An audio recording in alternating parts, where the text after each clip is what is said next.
If you are into any kind of endurance games like track events, 5K, 10K, half marathon, full marathon, ಅಥವಾ Hyrox events ಆ ತರ ಇದ್ರೆ my only recommendation for you is you have to keep pushing at mental level. ಅಂದ್ರೆ ಎಷ್ಟೋ ಸಲ ನೀವು practice ಮಾಡ್ಕೊಂಡು ಬಂದಿರ್ತೀರಾ, but ಆ ದಿನ ಯಾವ್ದೋ ಒಂದು ಇವೆಂಟ್, ಯಾವ್ದೋ ಒಂದು ಟಾಸ್ಕ್ ನಿಮಗೆ ಎಷ್ಟು ಸುಸ್ತು ಮಾಡುತ್ತೆ ಅಂದ್ರೆ literally you can't able to manage your breath.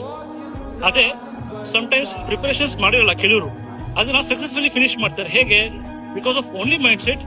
They will believe themselves that I can do it, ನನ್ ಕೈಲಿ ಆಗತ್ತೆ ಅಂತ ಹೇಳಿ ಪುಷ್ ಮಾಡ್ತಾರೆ. ಯಾಕೆ ಹೇಳ್ತಾ ಇದ್ದೀನಿ ಅಂದ್ರೆ, before I started power lifting I was into track events. ನಾನು 300 ಮೀಟರ್ ರೇಸ್ ಮಾಡ್ತಾ ಇದ್ದೆ, 5K, 10K, ಇವನ್ ರಸ್ತೆ ಗುಡ್ಡ ಔಟನು ಓಡಿದೀನಿ.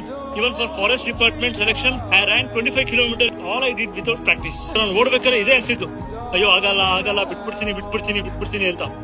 ಬಟ್ ಎಲ್ಲೋ ಒಂದ್ ಕಡೆ ನಾನೇ ಪುಷ್ ಮಾಡ್ತಾ ಇದ್ದೆ, ಆಗತ್ತೆ ಅಂತ. ಸೊ ಇವೆನ್ಚುಲಿ ನಾನು ಎಲ್ಲಾ ಇವೆಂಟ್ಸ್ ಫಿನಿಶ್ ಮಾಡಿದೀನಿ. ಸೊ ಏನಕ್ಕೆ ವಿತೌಟ್ ಪ್ರಾಕ್ಟೀಸ್ ಹಿಂಗಾಯ್ತು ಅಂದ್ರೆ, because of that mental ability, we can do it ಅನ್ನೋದು ನಿಮಗೆ ಬರಬೇಕು. So irrespective of gender, irrespective of age, ಈ ಮೈಂಡ್ ಸೆಟ್ ತಗೊಂಡ್ರೆ ಡೆಫಿನೆಟ್ಲಿ ನೀವು ಯಾವುದೇ ಡೊಮೈನ್ ತಗೊಳ್ಳಿ, ನೀವು ಸಕ್ಸಸ್ ಕಾಣ್ತೀರಾ. ಟ್ರೈ ಮಾಡಿ, ಲೆಟ್ ಮಿ ನೋ.